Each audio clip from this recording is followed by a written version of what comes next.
Greetings from Mombasa County, County 001.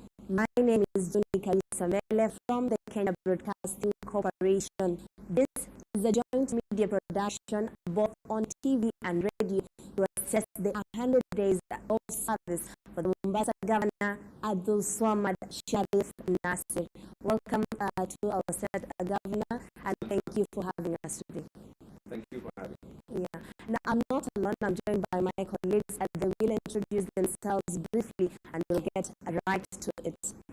Naam, sadaka kabisa mpenzi mtazamaji. Jina langu ni Daniel Kituku kutoka K24 Media Max Network Limited. Kumbuka matangazo haya mtazamaji yatakujia kwa lugha zote mbili za taifa, Kiswahili na Kiingereza, kwa faida ya watazamaji na wasikilizaji wa redio za pwani takriban 9 ambazo zinapeperusha matangazo haya mubashara kutoka ofisi ya gavana wa pili wa kaunti ya Mombasa Abdul Swamad Sharif Nasir. Niwapatie fursa wenzangu kujitambulisha. Na jina langu ni Elizabeth Mtuku kutoka runinga ya TV47. Karibu kwenye mjadala. Na mimi naitwa Dalila Afman kutoka Pwani FM. Karibu sana. Thank you. I'm Patrick Amimo representing KTN Standard Group. Na moja kwa moja mtazamaji, tunaanza mahojiano yetu hapa na gavana wa kaunti ya Mombasa Abdul Swamad Sharif Nasir. Tunashukuru sana kwa kukaribishwa vyema katika kaunti hii ya Mombasa, utulivu japo joto kwa wingi. Asante sana. Naam. Madafu pia yapo mingi. Tumepitia hapo Mwangina Drive, tumepata nafasi hiyo ya kutuliza nafsi kidogo. Karibu Mombasa. Naam, tuanze kubwa kabisa kuhusiana na siku 100 uongozini tarehe 15 mwezi Septemba mwaka 2022 kwa kula kiapo kuwa gavana wa kaunti ya Mombasa. Mambo mengi yamefanyika, lakini moja ya ajenda zako kuu ilikuwa ni kuimarisha uchumi wa kaunti ya Mombasa. Lakini hadi kufikia sasa ni jambo gani moja, kabla hatujachimba kwa undani, unalolitazama na kusema kwamba nahisi kwamba wakazi wa Mombasa wamefurahia kufikia sasa? Kwanza kuweka uwiano mwema katika jamii zote, katika kabila zote. Hilo ni jambo ambalo kwamba ni muhimu zaidi kuliko lolote jingine.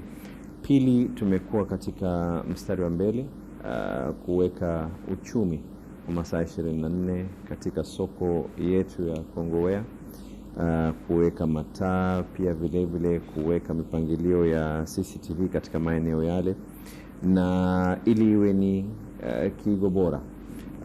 Tumeongeza mataa ambayo kwamba yanafaa kuweka katika barabara. Hatujakamilisha, ni jambo ambalo kwamba ni njia, ni safari, lakini katika mambo ambayo kwamba yenye kuhusiana na uchumi ni hayo.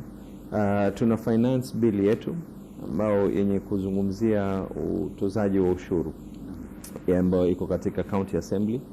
Tuna nia ya kuwa ikifika katikati ya mwezi huu iweze panapo majaliwa kupita, lakini katika mambo ambayo kwamba yaliyoko ni zile biashara ndogo ndogo zote. Tumepunguza idadi ya leseni kuweza kulipa, na pia vile vile leseni za kulipa tuktuk, za kulipa matatu pia vile vile zimeweza kupunguzwa katika finance bill hii. Na gavana, kabla sijawapa wenzangu fursa, umezungumzia swala muhimu ile la kupunguza ushuru kwa biashara ndogo ndogo. Uchumi wa Mombasa utaimarika vipi wapo ushuru ambao unastahili kupata ili ujenge uchumi wa Mombasa umeupunguza? Katika utafiti tulioweza kufanya baina ya Kenya National Chamber of Commerce na pia vile vile serikali ya kaunti ya Mombasa, utafiti ambao kwamba tutauzindua rasmi kuweza kupeana ripoti, inaonesha wazi ya kwa watu ambao wenye biashara hizi ndogo ndogo wanakaribia takriban watu 30,000 na, lakini watu ambao wenye kulipa ni takriban 4,000. Kwa hivyo inamaanisha ya kuwa unaweza kupiga hesabu ya kuwa katika kila watu 10 ambao kwamba mwenye kulipa ni mmoja. Ya nini kuweza kuweka njia ya watu kuanza kutafuta kutoa rushwa, kwa sababu mtu ikiwa hawezi kulipa hawezi kulipa. La kubwa atakalofanya ni kuanza kutoa rushwa. Ni afadhali pawe na idadi ndogo ambao kwamba itakuwa kila mmoja ana usawa kuweza kulipa. Let's dwell on the issue of revenue. You will agree with me, you will have to raise revenue for you to keep you afloat for the next 5 years. Now, you've mentioned about the just concluded public participation in the County Assembly on the proposed finance bill. One of the key issues is tax levies introduced for port-related business. Now, this, if these proposals go through, it will mean that the county government will reap so much harvest. We saw that one of the major moves that the president made was to restore port operations back to Mombasa. Was this part of the goodies that the president offered, or is just an incentive or a good way for you to make sure that your basket remains full? The port of Mombasa is good because of business for Mombasa, but at the same time, it's a strain on our infrastructure. The lorries that are passing there, the level of social strain that it causes when you have any port city in the world is bound to have some level of vices here and there. And if you're not going to be able to look for ways, capitalize on that port, Mombasa County is literally one of the only port cities in the world that doesn't directly benefit from having a port in its city. And the introduction that we put into place, by the way, we did 31 public participations, 31 out of the precincts of the Office of the Governor. The participations that I engaged stakeholders are close to 19 as an individual, together with the finance team from the county government. And every single person has been very positive and has taken it very, in an excellent manner. I wouldn't call it that we're going to be ripping massive, because what we intend to charge is something that will not cause a strain on Mombasa being a preferred port city.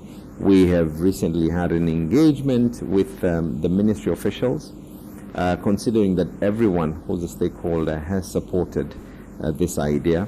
We are now trying to tie it up with the ministry level to see how we can be able to engage for mutual growth. Mombasa as well has to grow. It doesn't make much sense to have a port and then we've got problems of drainages, we've got problems of children who are getting addicted into drug abuse.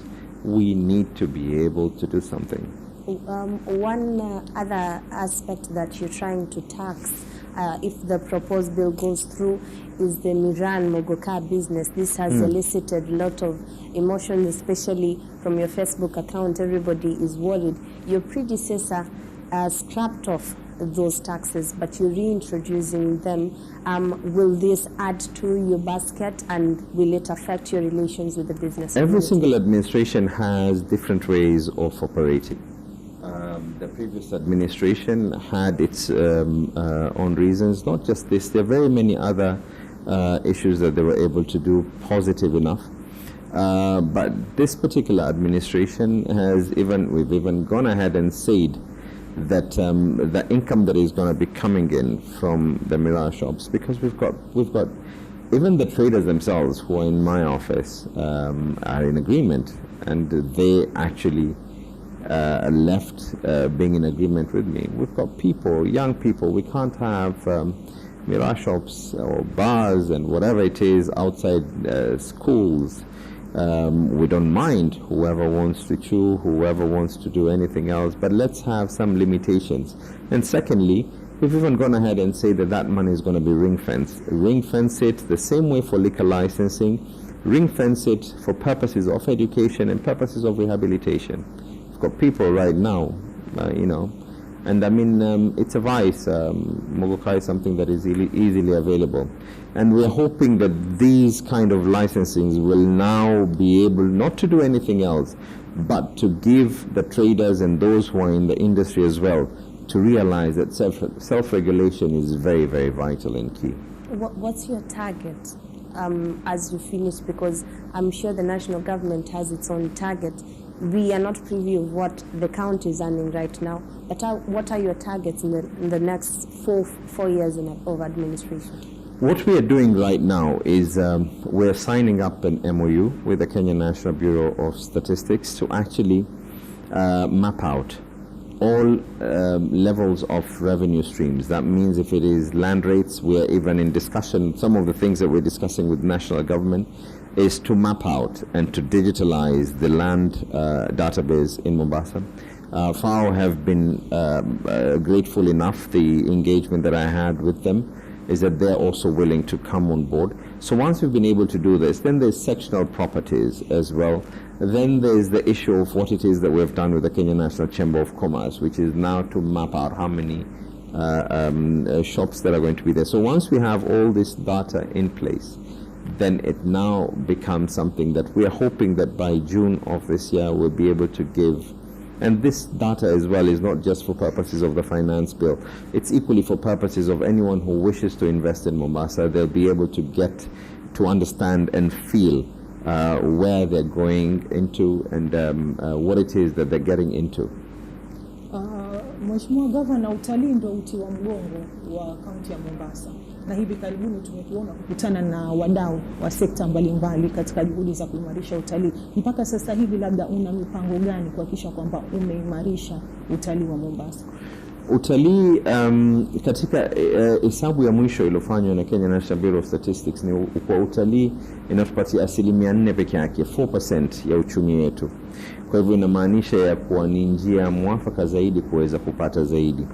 Ukisikia kilio ambacho kwamba kimekuwa kwa muda wa miaka, serikali ya kaunti iliyopita, hata sisi pia tumekuwa katika mstari wa mbele kuweza kulisukuma hili jambo ya kwa hewa zetu, anga zetu ziwe wazi.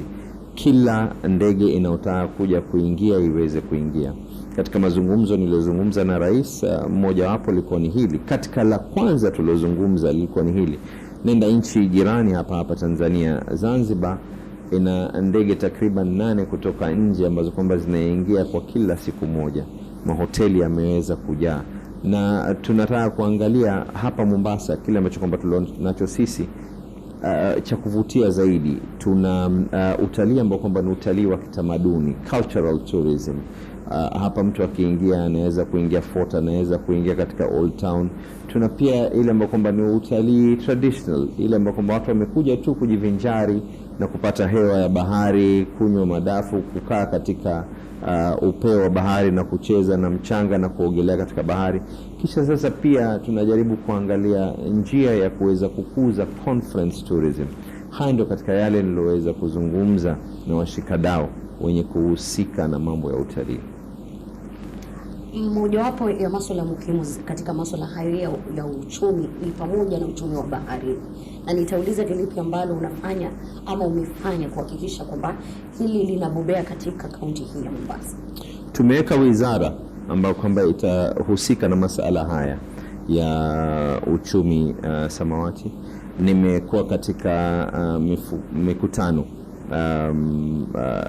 kwanza pamoja na magavana wenzangu. Pia nimekuwa na mkutano mimi mwenyewe kibinafsi kwa niaba ya kaunti ya Mombasa na waziri husika, na tumeweza kuweka mikakati.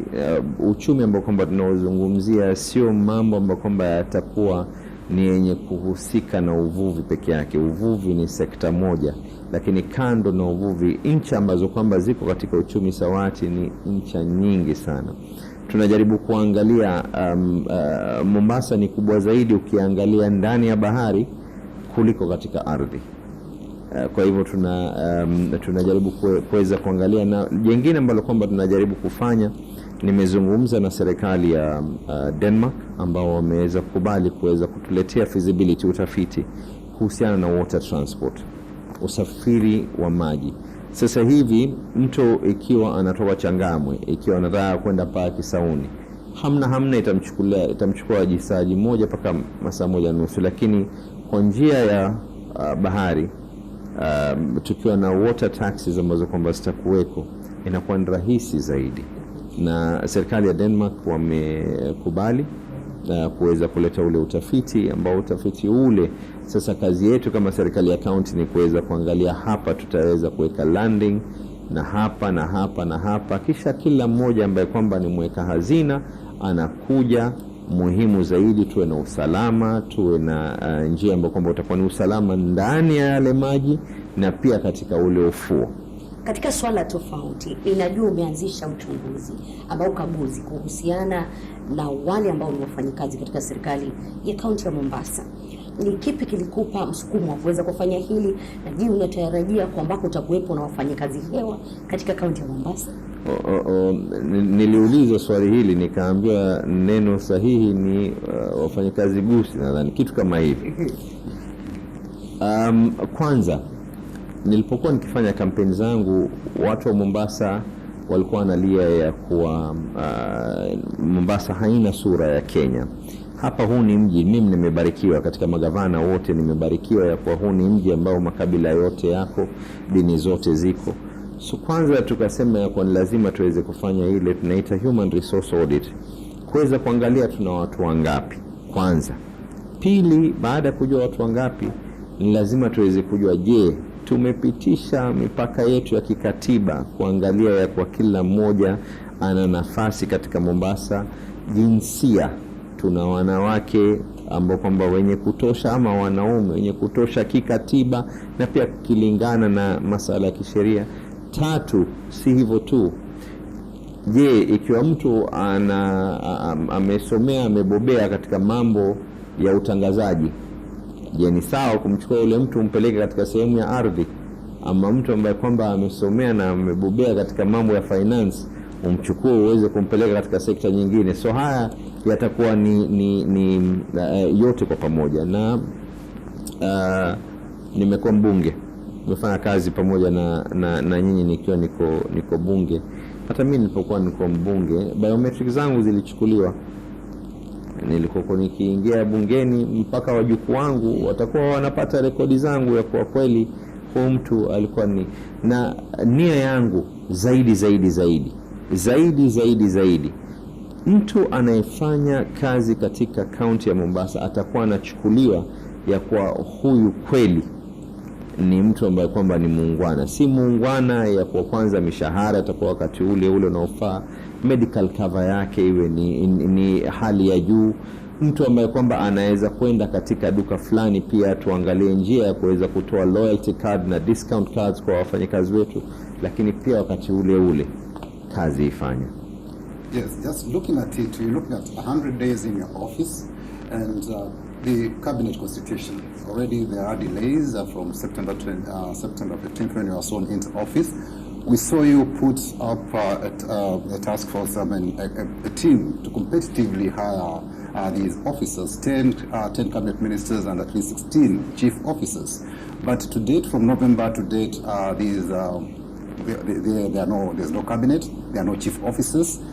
Is it that the political forces out there could be so strong that you cannot be able to? Not at all. I want to make this very, very clear. I want to make this clear in this sense. One, it is wrong to say that we don't have CECs, because we do have CECs. Just the fact that it is not my pen that appointed them does not mean that I fired them. And it does not mean that we don't have chief officers. That means that just because it was not my pen that hired them does not mean that they're not there. We have CCs. I've held cabinet meetings already. I've met with the chief officers. And I'll tell you one, the same way it can be said that other counties have been able to get their CCs. Why hasn't Mombasa? The same way. Why has Mombasa taken the lead of saying that, you know what, there could be people out there who will be able to assist us in running this county that I'm not aware of? And I'm glad that I did this, because I've been seeing those who have been shortlisted, and I'm impressed with the kind of resume that I've been able to see. Are there people who can drive your vision? Because the delays, you have a vision and you have 5 years to deliver your vision. Then you should have at least your government in place to ensure that whatever you had said you are the chief of Mombasa residents in 5 years' time, you are up and running. First and foremost, whether these people have the capacity, yes, they have the capacity. Whether they have the zeal, yes, they do have the zeal. The only thing that I also need to balance out is, one, do they line up to the agenda and our manifesto and our upcoming CIDP for purposes of that is very, very vital as well. But we will be getting this, and I want to assure you that it's not that the issues of Mombasa have not been moving. Things have been moving. We've been able to come up with a finance bill. We already there's so much that we have been able to do, and we're working with a team that is existing. I believe in continuity. I am a firm believer in continuity. I do not believe that government is run in such a manner that you come in and you unplug every single thing. I believe that for the goodness of the people, there should be what is a smooth transition period. Na Mheshimiwa Gavana, tulipoanza ulizungumzia swala muhimu, swala la uwiano, ukasema ni moja wa mambo ambayo unahisi kwamba umefanikiwa kuhakikisha kwamba kaunti ya Mombasa ina uwiano mkubwa, na swala hili pia limeonekana katika ngazi ya kisiasa kwamba umewaleta karibu kabisa wabunge kutoka vyama tofauti, vile vile seneta na vile vile wakilishi wadi, lakini kubwa zaidi ni kwamba wakilishi wadi wengi kutoka kaunti ya Mombasa wanatoka chama cha ODM, na hili kidogo wengi watasema huenda ni mbinu pia ambayo inakufanya kuhisi kwamba umelindwa zaidi, kwamba ni vigumu kuwa na hoja kubanduliwa mamlakani. Umeweka karibu wawe marafiki zako. Kwanza hata si masala ya kutolewa katika jambo lolote. Kutolewa ni kwa unafanya kosa ndio unatolewa, lakini zaidi utenda kazi. Zaidi ni utenda kazi. Leo nikiwa nataka kuwa na fikra fulani, ikiwa hausikizani na watu, wewe kila siku ni kupigana na watu, ni kuteta na watu, ni mnaanza siasa za mwaka 2027 kuanzia leo, utafika wapi mbali? Mji unahitaji watu kuweza kushikana tuweze kuendesha kwa pamoja. Governor, I think back to Amino's question, sorry I'm going back. I think the residents are looking forward to timelines because everybody wants to see your vision through the ones that have been appointed. Do we have actual timelines as to... Yes, we do. I've already received, at least for the CCs, I've already received those that have been shortlisted. So very soon I'll be getting in touch with the County Assembly, the Honourable Speaker, on when they can be able to recall the Assembly to be able to approve the names for the CCs. And then thereafter, the chief officers are of course interviewed by the Public Service Board, and we are anticipating that that will also be done very, very soon. Just to finish up also in his question, this is eliciting a lot of reactions, your cordial relationship with the state. We saw the former primer sort of coming to your defense, but what do you have to say about it? Because people think the more cordial you are, maybe you're trying to defect. Now, Raila Odinga said that it shouldn't be so, but he was talking on your behalf. Today we are privileged to have you here. Kindly clarify that these are just cordial relationships and you have no intentions of defecting. One, our first agenda. When you take an oath of office, you take an oath of office to protect the constitution of this country. The constitution of this country clearly stipulates that there will be a working relationship between all levels of government, both levels of government.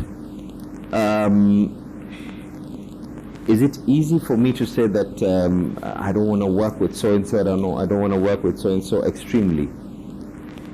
Is it prudent? Is it wise? It's the most unwise thing that you would ever think of. Will I work with government for purposes of similar ideologies and politics of ideologies, politics of development, politics of setting right-minded agendas? If it is something that is going hand in hand with what it is that I want to achieve on behalf of the people of Mombasa, yes. Amongst the first discussions that I had with the head of state, this was before the port services were returned, was are you going to honor your word? And yes, he did. The second issue we're discussing about is about the open sky policies. The other issues that we are in discussion about are to do with low-cost housing and how the people of Mombasa can be able to benefit from tenant purchase schemes. If I'm going to be listening to every single person and say that this one said this and this one said this, every single morning I wake up and I remind myself that focus, you've got 1.8 million people on average whose lives depend on your action or inaction. So you're in ODM to stay? I am in ODM, yes. Mheshimiwa Gavana, kuna hili swala la stadium. Nafikiri watu wa Mombasa wanauliza sana kuhusiana na ujenzi wa stadium ya Mombasa. Tangu utawala uliopita mpaka sasa hivi hatujaona stadium ikikamilika. Wewe kama wewe umepanga nini? Hii stadium kulikuwa serikali iliyopita walikuwa na makubaliano ya kauli na serikali zote mbili ya kuwa wanafanya mpangilio hii stadium iweze kumalizika, na nataka tu kuwakumbusha kwa hii stadium hii sio stadium tu ya kwa watu kuingia na kucheza mpira. Ilikuwa ni stadium ambapo kwamba ndani kulikuwa kuna na track, ilikuwa ndani kuna mambo ya swimming pool, gymnasium, kulikuwa kuna mambo mingi sana. Ile stadium ambapo kwamba ilikuwa ifanywe ni mithili ya Kasarani na pengine hata zaidi. Sitting capacity kwa sababu ya nafasi yake ni takriban watu 15,000, lakini zile facilities ambazo kwamba zilikuwa ziko pale ndani ni zaidi kuliko stadium hizi nyingine. So hayakuweza kumalizika, lakini sasa yamefika kwetu, ni lazima tutafute njia ya kuweza kuyamaliza. It's looking probably at matters pending bills. I see as by June 30th last year, it was standing at 4.5 billion shillings, and which came to reduce to about 3.2 billion shillings. I think it's a matter that people who or those who provided service to Mombasa are keen to know how soon maybe these pending bills will be settled. In November, you did establish a task force. I don't know what is the status of the report and how will you intend to settle this matter of pending bills, which not only an issue for Mombasa County, but it cuts across the country. First and foremost, the issue of pending bills. These pending bills, are not even just the previous administration. These are pending bills that are from the municipal times as well, some of them. Some of these pending bills are bills that I don't want to talk about the services that were there, but about 3 years ago, when the former administration was in office, Treasury did do a letter to the Office of the Auditor General to assess the status of pending bills for all the county governments. And one of the directions that we will take, other than the fact that yes, there is a task force report, is we will also be looking at that particular report, because that is our constitutional office mandated to actually go through all this. One of the things that I'm going to try, I do not promise, I do not know how murky the waters will be ahead, but one of the things that I have insisted on every single person working within the county government is that if someone does a job or someone supplies, let that person be paid on a maximum of 90 days. If we don't have the money, we will not give you that business. Do not expect to be given business if we don't have the money. I would rather look at my audit report, that my audit report talked about that there was no expenditure for purposes of infrastructure, than looking at my audit report that there are more and more pending bills. Because those pending bills have a direct effect on people's lives. This is something that I wish to learn and I wish to take forward, that there will be no business to be given if we do not have the money to pay you. And that is the reason why we are coming up with these innovative ways of collecting revenue. Kuna swala la taka katika kaunti ya Mombasa na ni mojawapo ya masuala ambayo ni muhimu na wananchi wa Mombasa. Wangependa kusikia ni lipi ambalo umeangazia kuhakikisha kwamba usafi wa kaunti hii unaangaziwa ikizingatiwa ni kitovu cha utalii?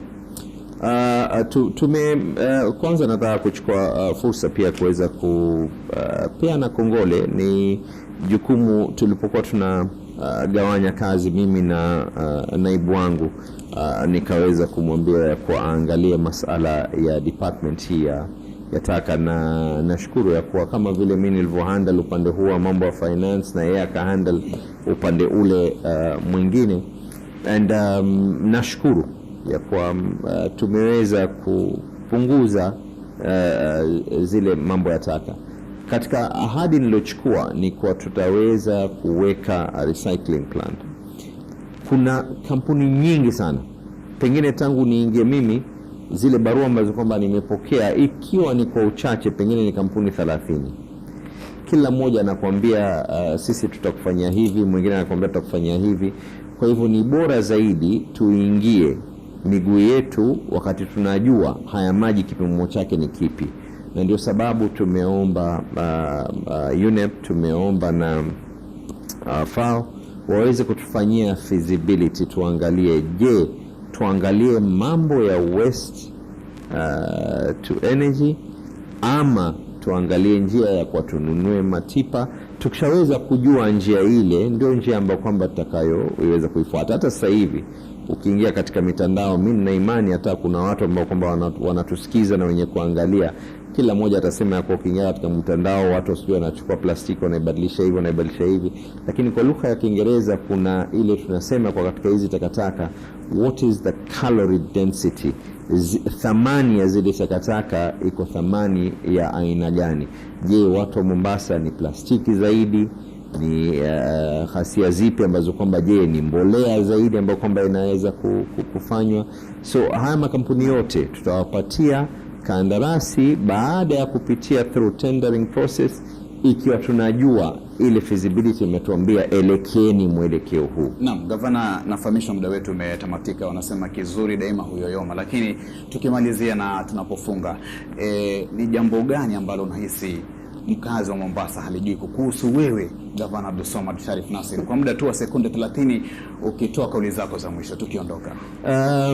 Nadhani ikiwa ambaye kwamba hanijui tutaweza kujuana kwa muda haya miaka na miaka ya lubaki, lakini zaidi ni kutoa shukrani kwa Mola kwa kuweza kutupatia subra, kutoa shukrani kwa Mwenyezi Mungu. Ukiingia katika ofisi kama hii ni lazima kuwe kuna fitina, huyu amesema hivi, huyu amesema hivi, ya kwa tuweze kuweka akili zetu zenye kulenga ya kwa matumaini yetu ni kwa watu waweze kupata kazi ziweze kuboreshwa zaidi. Ligi kuu ya Uingereza, ligi maarufu sana. Unashabikia timu gani Uingereza?